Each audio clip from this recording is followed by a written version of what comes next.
In part two, we're going to be talking about the cost of credit. And two concepts that you want to remember are the finance charge and the annual percentage rate. The finance charge is the total dollar amount paid to use credit, and it can include your interest cost, fees, service charges, credit-related insurance premiums, and appraisal fees. The next one is the annual percentage rate, or it will be referred to as APR, is the percentage cost or a relative cost of credit on a yearly basis. The APR is going to be a key in comparing cost when shopping for credit. All creditors must state the cost of their credit in terms of this finance charge and the APR. It is important to shop for your credit. This is just an example of how you can calculate your APR.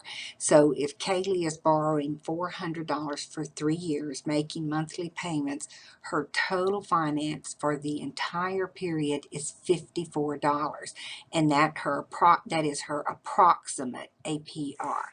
And so it shows down here your calculations, and her APR is 8.76. So tackling some of the trade-offs. Term versus interest cost, and term is the length of your loan. The longer the term for a loan at a given interest rate, the greater the amount that must be paid in interest cost. The lender risk versus interest rate. The greater the risk for the lender, the higher cost of credit.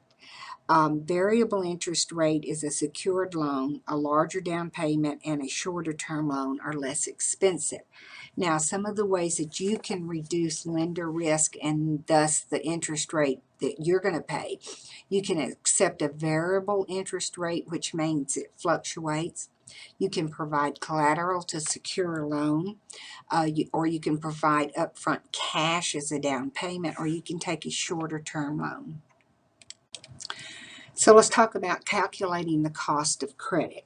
The two most common methods of calculating interest are compound and simple interest.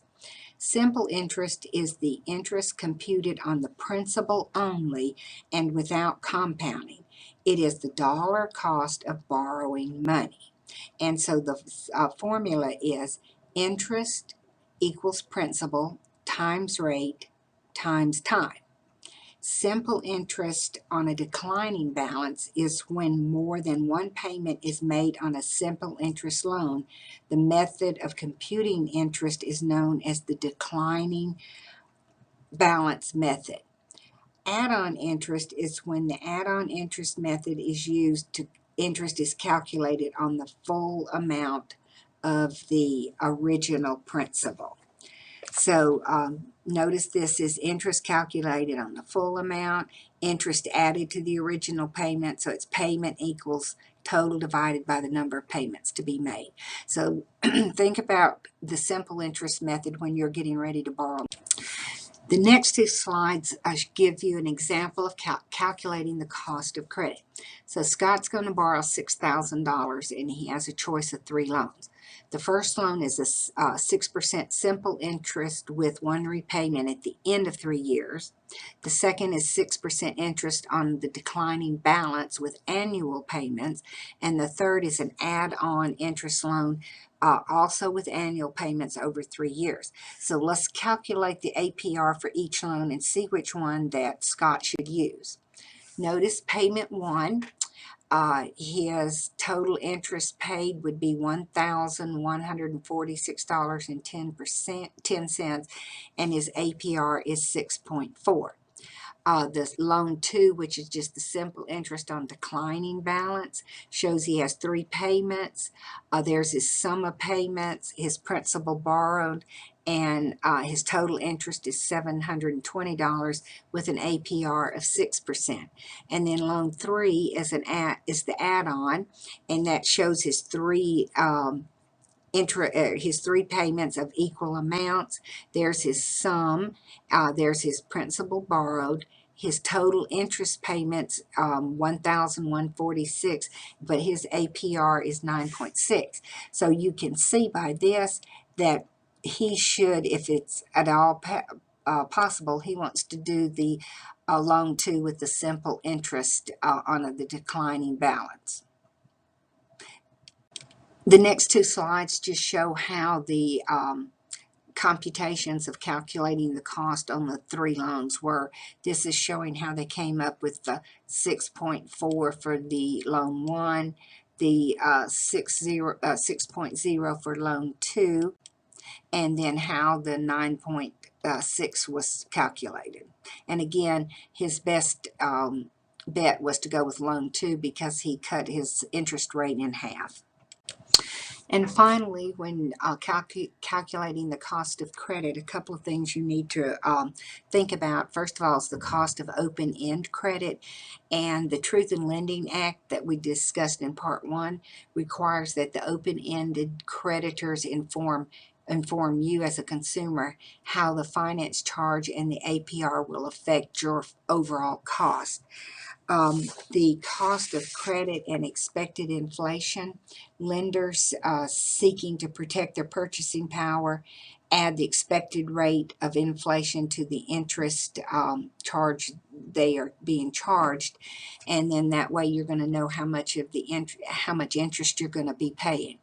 And finally, you want to avoid the minimum monthly payment trap, because they want you to just pay the minimum payment, because then they're getting interest on top of your minimum payment. So the longer you take to pay off the bill, the more interest you pay. Even if your money is tight and you can only pay $5 extra a month toward a credit card payment or anything, you want to pay an extra amount each month, if at all possible. So now that you know all the ins and outs of establishing credit and interest rates, let's talk about how you can develop a plan to protect your credit and manage your debts. The Fair Credit Billing Act sets procedures for you promptly correcting billing errors, for refusing to make credit card or revolving credit payments on defective goods, and then promptly crediting your payment. You must notify the creditor of an error in writing. This is very important that you do that in writing within 60 days. You want to pay the portion of the bill that is not in dispute, and your creditor must respond to you within 30 days. Credit card companies have 2 billing periods, but no longer than 90 days to correct your account or tell you why they think the bill is correct. Disputed items won't affect your credit rating while you're in dispute. You can withhold payments on damaged or shoddy goods or poor service if purchased with a credit card. So that's why a lot of people do use credit cards when they buy items off the internet, is because it can be disputed. But you must make a sincere attempt to resolve the problem with your creditor. What should you do if you think your identity has been stolen? First of all, you need to contact the 3 major credit bureaus that we discussed in the beginning of this chapter in that Part 1. Ask the fraud department to institute a fraud alert. Request that creditors call you for permission before opening new accounts in your name. Contact any creditors that you have. Make sure nothing has been tampered with or opened fraudulently. Make sure that you file a police report and keep a copy of that. Some other things you can do is to protect your credit from theft or loss is to shred any papers that contain personal information. Close those accounts immediately if you suspect an identity thief has accessed your accounts. Be sure your credit card is returned after a purchase. Keep a hard copy of your credit card numbers so that you can contact your credit card companies immediately if they're card is lost or stolen. The next slide is a video from Clark Howard, who's based in Atlanta, and he's talking about credit freeze versus credit monitoring. And this is a great video that you can use. You can pass along to your parents to use to help you know whether to use have some credit freeze or credit monitoring.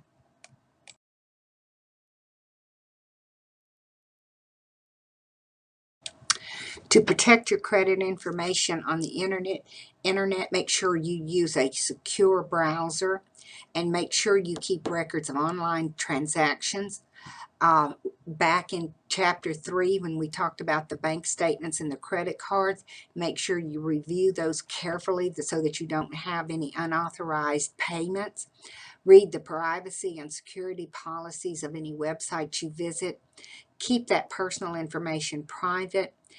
Don't give your password to anyone. And very, very important, do not download files sent by strangers. That is their way of hacking into your computer where they can get access to your personal information. What about co-signing a loan?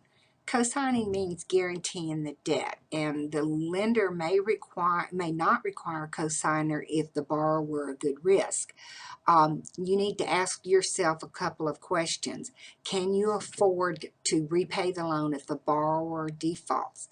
Most of the time, if we're getting someone to co-sign for us, it's usually a family member, and that can lead into some hard feelings within families. So be real careful about either co-signing for someone or asking them to co-sign for you, because if the payments miss, that creditor can collect from the co-signer first, and then we get into some real hard feelings within families. If you have a complaint about your consumer credit, a couple of steps you need to take. First of all, you want to try to resolve the problem directly with the creditor that you have the credit with. Then if that fails, use a formal complaint procedures, and a variety of consumer credit protection laws and federal agencies are available to administer and assist with the complaint procedure. These are just some of the agencies you can contact to get help with credit protection.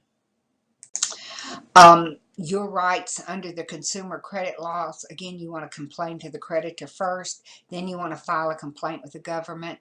If all else fails, you can sue the creditor. Sometimes it's just small claims court, and once you instigate that, then they tend to back off. And then Consumer Financial Protection Bureau, you can get in touch with them. If you have credit card issues, make sure you have this website and you go to it and file a complaint there or ask questions. The final portion of Chapter 5 is dealing with managing your debts. First of all, you need to be aware of some of the warning signs of debt problems. Referring to over-indebtedness as the nation's #1 family financial problem, a nationally noted columnist lists the following as frequent reasons for being indebtedness: emotional problems, the use of money to punish, expectation of instant comfort, keeping up with the Joneses, expensive indulgence of children, misunderstanding or lack of communication, and then the amount of finance charges. Excessive indebtedness may result in heavy drinking, and neglect of children, some marital difficulties, and drug abuse. So you want to make sure that you are looking at these warning signs to see if any of these apply to you. One would not be a problem, but when you're getting into 3 or 4 of these, then you need to do some credit counseling. So if some just hit on a couple of them, paying only the minimum balance, you're even having trouble paying those. Your balance increases every month. You're missing loan payments. You have to get savings to pay for your necessities, getting second or third payment notices, borrowing money to pay old debts, exceeding the credit limit on your credit cards, and then you're denied credit due to a bad credit report. Here's some debt collection practices that Federal Trade Commission enforces the Fair Debt Collection Practice Act, uh, which prohibits certain practices by debt collectors, but it does not eliminate legitimate debts. One thing they cannot do is they're not supposed to call you in your place of employment if they are a debt collecting agency.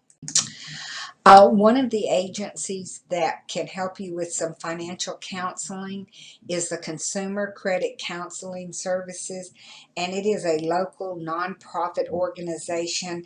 It's affiliated with the National Foundation for Consumer Credit, and it provides debt counseling services for families and individuals with financial problems.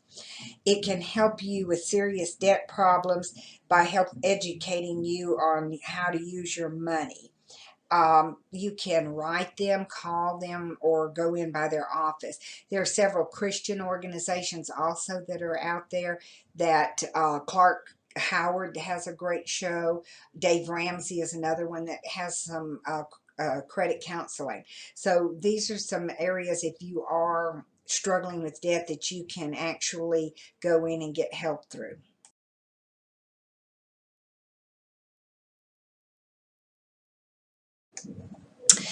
If all else fails and you just cannot manage your financial obligations, then you have the option of declaring personal bankruptcy. And what that is, it's a procedure to distribute some or all of your assets among the creditors. This U.S. Bankruptcy Act of 1978 was enacted to give you a couple of options. The Chapter 7 bankruptcy is a debtor is required to draw up a petition listing their assets and liabilities. Chapter 7 bankruptcy grants a debtor a chance to make a fresh start in life. The Bankruptcy Abuse Prevention and Consumer Protection Act of 2005. Under this law, Americans who have the ability to pay will be required to pay back at least a portion of their debts. This new law made it more difficult for consumers to file Chapter 7 and forces them into Chapter 13. Chapter 13 is where a debtor with a regular income proposes to the bankruptcy court a plan for extinguishing their debts from future earnings. So Chapter 7 is, I'm just going to do away with all of my debts. Chapter 13 is, you're going to have to try to figure out a way to pay them back. And again, it's harder now to file the Chapter 7 because of the Bankruptcy Abuse and Prevention Act of 2005.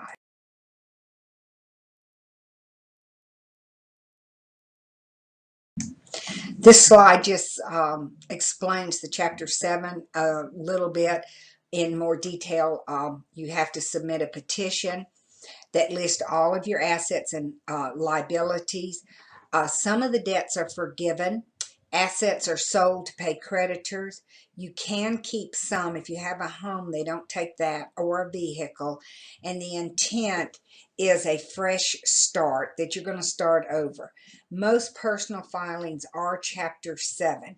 But again, because of that Bankruptcy Abuse Prevention and Consumer Protection Act, you are telling your creditors that you're going to try to pay back some of the debt you owe them. After Chapter 7, you may no longer owe retail store charges, bank credit card charges, unsecured loans, unpaid hospital or physician bills. You may still owe taxes and fines, support and alimony, educational loans, or debts from willful or malicious acts. This just explains the Bankruptcy Abuse Prevention Act, just gives you some more detail about that. One of the big things was it just clamped down on the bankruptcy mills that just seek to game the system. I'm going out I'm going to buy all this and then I'm going to file bankruptcy. Chapter 13, it's basically where a debtor with regular income proposes to eliminate that debt over a time. You do it the same way you do to the courts. This may last 5 years, and the debtor makes payment to a court-appointed trustee.